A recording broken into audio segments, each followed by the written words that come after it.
My name is Mike Messerer.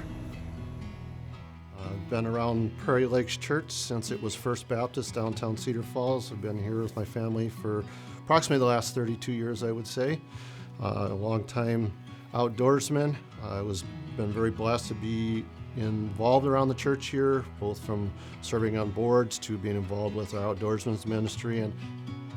And on April 27th of 2024, it was a morning where I was bow hunting for turkeys. It was one of those magical mornings in the woods, and so far my season had been a little bit rough, but this was one of those mornings where the birds were in the area. They were very active. When they hit the ground, they stayed really vocal. Just watching birds work, coming from all different directions on and off throughout the morning. When I looked up to kind of my right and off to the north through my blind window, I looked and I saw a group of 9 birds coming in toward me. When the opportunity presented itself, I was able to let an arrow go, hit that bird, rolled him over. Belief was that bird was dead and such. So anybody that's been a turkey hunter, it's not uncommon that when you go up to a bird, it's not uncommon to be able to put a foot on them just to make sure they're down. I had arrows in this bird, so I went to put my foot on the bird, and at which time I went to do that, the bird flopped. And when the bird flopped, he flopped and rolled right into me, which caused me to trip over him. And at which point I tripped over him. One of those arrows I had in him went through the bird, went up into my leg, it stuck up right into my calf. Immediately put me on the ground. I had an instantaneous reaction where I looked back, saw the arrow, grabbed the arrow. It's like, hey, that's not supposed to be there. Grabbed it, I yanked it back out, of which time the pain started to set in. And it was very clear at that point that something had happened here, and it happened bad. Thought my way through what was going on, and at that point I realized, hey, I have my cell phone in my pocket.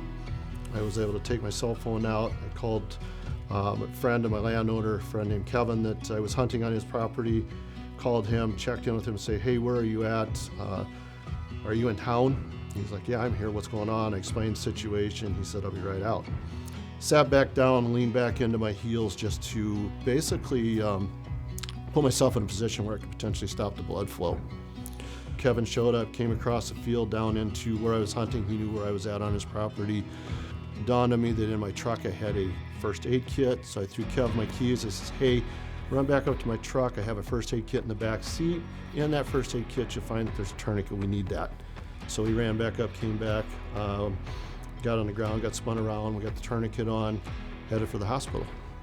So at that point, Kev took my phone, called to 911 to let them know that, hey, we had an emergency situation.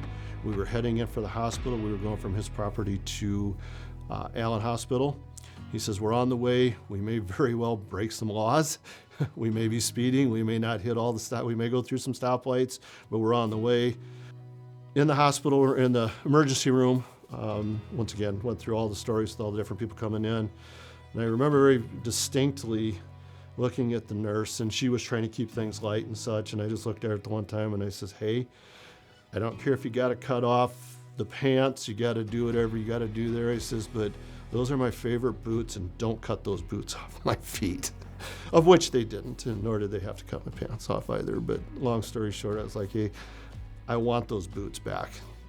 A little bit later, as things are kind of progressing, my wife's there, she's getting the lowdown. We're kind of trying to assess the situation, what's going on. The surgeon then proceeded to come in to tell me that the severity of what I have is something that their staff's not comfortable dealing with, and that they are going to transfer me to Iowa City.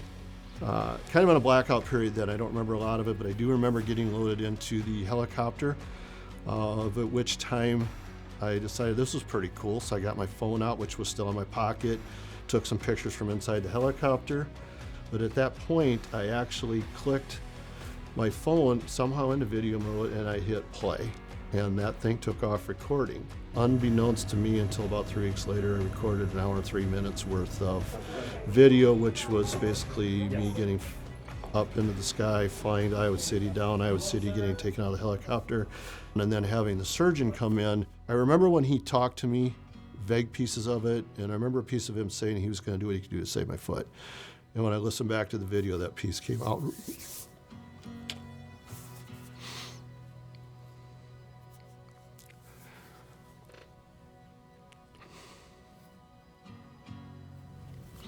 came out pretty clear.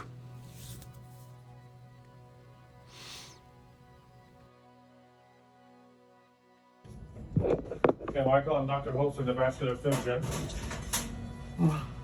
Sorry we have to meet this way, Yeah. but it seems that arrow really did a number on you, okay? Yep. You got 3 vessels that go down to your foot. All 3 look blocked off on your CAT scan, okay? All you need is one of them to be decent so you can have a good foot. And so we're not gonna attempt the impossible, we just need to make sure we save your foot. That being said, if you have a devastating nerve injury, that's a whole different thing. So my job right now is to fix your arteries, get some flow, and we're gonna have orthopedics take a look at your nerves to see what they can attach, and then we'll take it from there. We won't know, honestly, the extent of the damage until we get down there. The other thing is the way we're gonna repair your vessels, we're gonna do a bypass. Oh, okay. Okay, we're gonna take a vein from your leg and then use that as an artery down from your thigh and use it as an artery in your leg. So you're gonna be in the operating room likely within the next 30 minutes to an hour, just letting you know. And so, and then, you know, time is of the essence. Anytime, every hour where you don't have good flow to your foot, the things look bleaker. You are at a high chance of losing your foot, my friend. It's not today, meaning we're not gonna wake up with an amputation, okay? But I'm telling you, if the injury is pretty bad, we may be in trouble.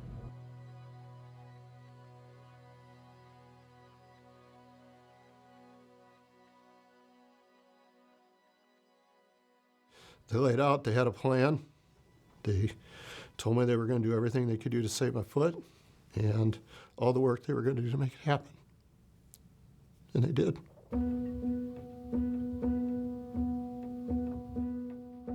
As I look back through kind of the situation, and I look through what we've been through and kind of the whole scenario, I look at it and I go, okay, where do I see God's hand in this? Because a lot of this stuff just didn't happen. There was something that was driving us behind it.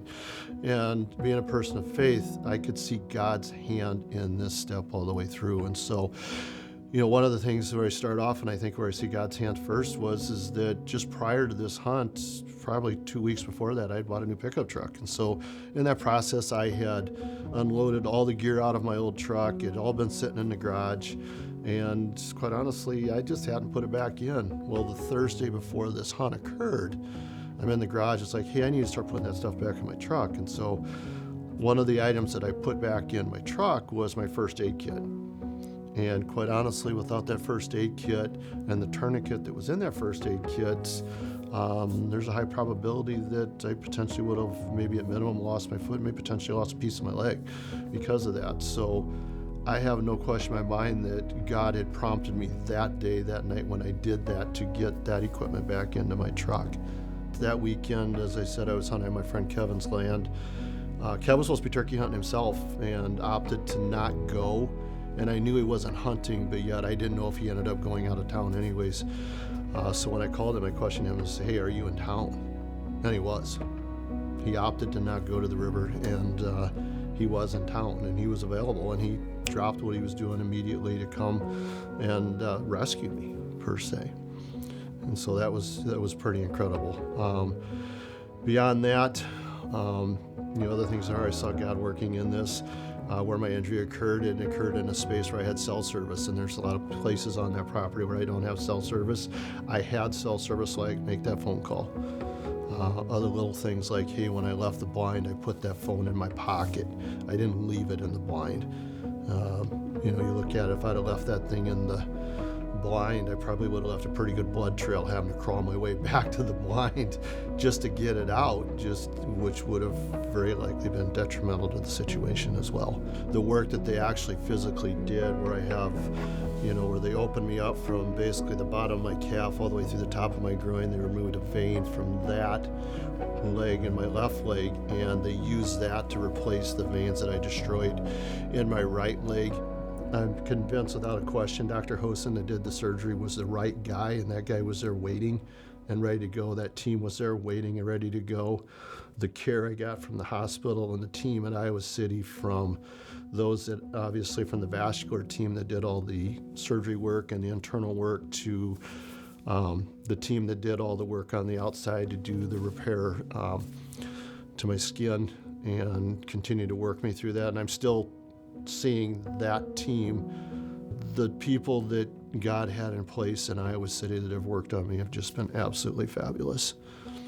So throughout this, this whole situation and what we've gone through, and I lift up my wife first off because of the work and time she put into me being a nurse, doing wound dressing changes and cleaning my wounds and putting bandages back on and just dealing with all the physicality of that. It was just a real challenge for her, just in that in itself. And she's not a nurse. She doesn't do that for a living, but she did it each and every day as long as I needed to do it. We did trip after trip after trip to Iowa City for follow-up appointments. She was there as a champ as well.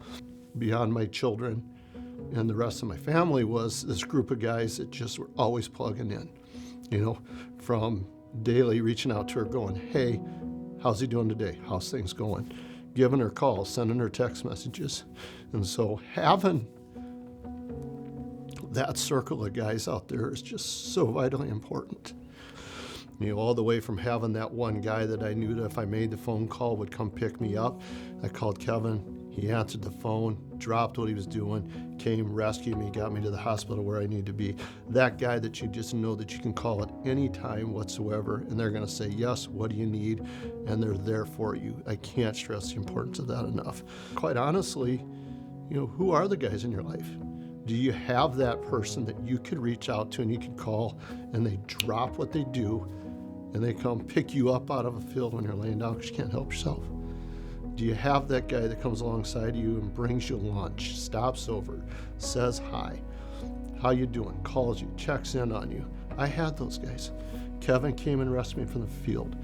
Glenn was there on a regular basis, coming over, hey, let's get some lunch, let's sit and talk, let's pray. And we did those things. But, those two guys were local, and I heard from others as well.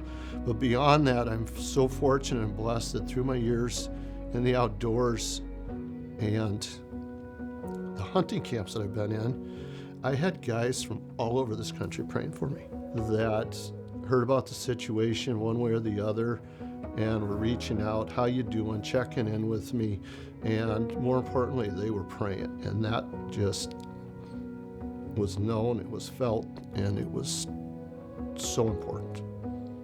You can't get beyond just how important that was.